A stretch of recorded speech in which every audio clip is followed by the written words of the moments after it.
భోగాపురం అంతర్జాతీయ విమానాశ్రయం పనుల పురోగతిని పరిశీలించిన పర్యాటక శాఖ ప్రత్యేక ప్రధాన కార్యదర్శి ఆరోగ్య ఆంధ్రప్రదేశ్లో భాగంగా జిల్లాలో సాగుతున్న యోగాంధ్ర కార్యక్రమాలు, రాష్ట్ర మంత్రులు వంగలపూడి అనిత, కొండపల్లి శ్రీనివాస్ పర్యటన తదితర అంశాలతో కూడిన జిల్లా సమాచార లేఖ ఇప్పుడు విందాం.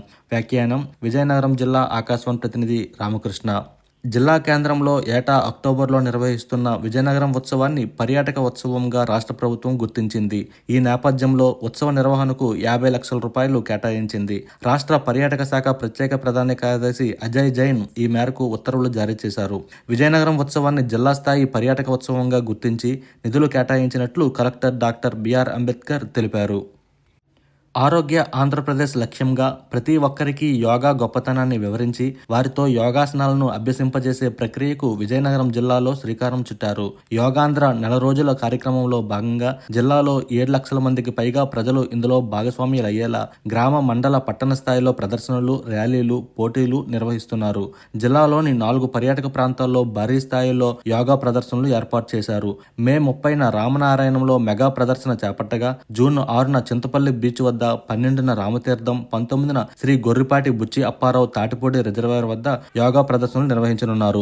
యోగాంధ్ర కార్యక్రమంలో అంశాల ప్రాతిపదికగా ప్రతి జిల్లాకు ఒక థీమును ప్రభుత్వం కేటాయించింది. దీనిలో భాగంగా జిల్లాలో వేలాది మంది గ్రామీణ ఉపాధి హామీ పథకం వేతనదారులతో జూన్ 10న యోగా ప్రదర్శన నిర్వహించడానికి భారీ ఏర్పాట్లు చేస్తున్నారు.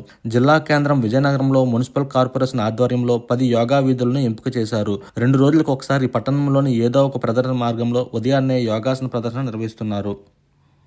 జిల్లాలోని భోగాపురం వద్ద అంతర్జాతీయ విమానాశ్రయం సిద్ధమవుతున్న తరుణంలో ఈ ప్రాంతానికి పర్యాటకులు పెద్ద ఎత్తున తరలివచ్చే అవకాశం ఉందని, వారి వసతి కోసం అవసరమైన హోటళ్లు, రిసార్ట్ల అభివృద్ధికి ప్రభుత్వం అత్యధిక ప్రాధాన్యతనిస్తోందని పర్యాటక శాఖ ప్రత్యేక ప్రధాన కార్యదర్శి అజయ్ జైన్ తెలిపారు. భోగాపురం అంతర్జాతీయ విమానాశ్రయాన్ని కలెక్టర్ బిఆర్ అంబేద్కర్తో కలిసి ఆయన పరిశీలించారు. GMR group CEO Manmohan Rai airport విశేషాలను వివరించారు. నిర్ణీత గడువు కంటే ముందుగానే విమానాశ్రయం నిర్మాణం పూర్తి చేసే దిశగా అత్యంత వేగంగా పనులు జరుగుతున్నాయని తెలిపారు. అనంతరం భోగాపురం ప్రాంతంలో నిర్మాణంలో ఉన్న ఏర్పాటు కానున్న పలు హోటళ్లు, రిసార్టులను అజయ్ జైన్ పరిశీలించారు. ఈ రిసార్టుల అభివృద్ధితో పర్యాటకుల సంఖ్య పెరగడంతో పాటు ఉపాధి అవకాశాలు మెరుగవుతాయని ఆశాభావం వ్యక్తం చేశారు. క్రీడా విధానంలో మనం ఇతర రాష్ట్రాలకు ఆదర్శంగా నిలిచామని రాష్ట్ర ఎంఎస్ఎంఈ, సెర్ప్, ఎన్ఆర్ఐ వ్యవహారాల శాఖ మంత్రి కొండపల్లి శ్రీనివాస్ అన్నారు. ఒక్క మన రాష్ట్రంలోనే ఉద్యోగాల భర్తీలో క్రీడాకారులకు 3% రిజర్వేషన్లు కల్పిస్తున్నామని చెప్పారు. క్రీడల కోసం పెద్ద ఎత్తున మౌలిక సదుపాయాలను సమకూరుస్తున్నామని వివరించారు. చదువుతో పాటు ఆటలకు కూడా అత్యధిక ప్రాధాన్యత ఇస్తున్నామన్నారు. విజయనగరంలోని రాజీవ్ క్రీడా మైదానంలో చేపట్టిన 3వ జాతీయ తైక్వాండో శిక్షణా సెమినార్కు మంత్రి శ్రీనివాస్ హాజరయ్యారు. క్రీడాకారులకు ఇస్తున్న శిక్షణను తిలకించారు. ఒడిశా, ఛత్తీస్గఢ్, కేరళ, తెలంగాణ, ఆంధ్రప్రదేశ్కు చెందిన కోచ్లు క్రీడాకారులతో మాట్లాడారు. ప్రతి విద్యార్థి చదువుతో పాటు ఆటల్లో కూడా రాణించి మన రాష్ట్రానికి, ప్రాంతానికి గర్వకారణంగా నిలవాలని ఆకాంక్షించారు. రాష్ట్రంలో క్రీడా విశ్వవిద్యాలయం ఏర్పాటుకు ప్రయత్నాలు జరుగుతున్నట్లు చెప్పారు. ప్రభుత్వం కల్పిస్తున్న అవకాశాలను సద్వినియోగం చేసుకుని గొప్ప క్రీడాకారులుగా ఎదగాలని ఆయన కోరారు.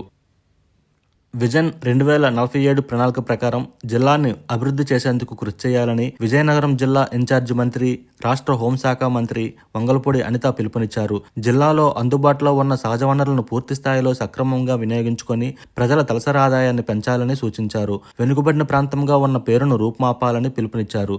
జిల్లా ఇన్ఛార్జి మంత్రి అనిత అధ్యక్షతన డిఆర్సీ సమావేశం కలెక్టరేట్లో నిర్వహించారు.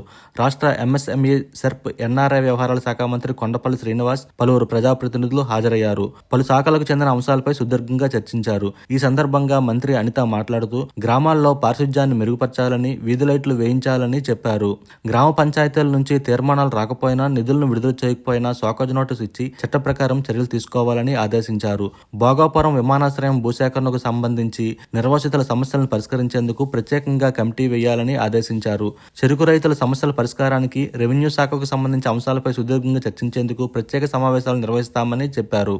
ఇప్పటి వరకు విజయనగరం జిల్లా సమాచార లేఖను విన్నారు. మరిన్ని కొత్త వార్తా విశేషాలతో వచ్చే నెల సమాచార లేఖలో కలుసుకుందాం. రామకృష్ణ, విజయనగరం జిల్లా ఆకాశవాణి ప్రతినిధి.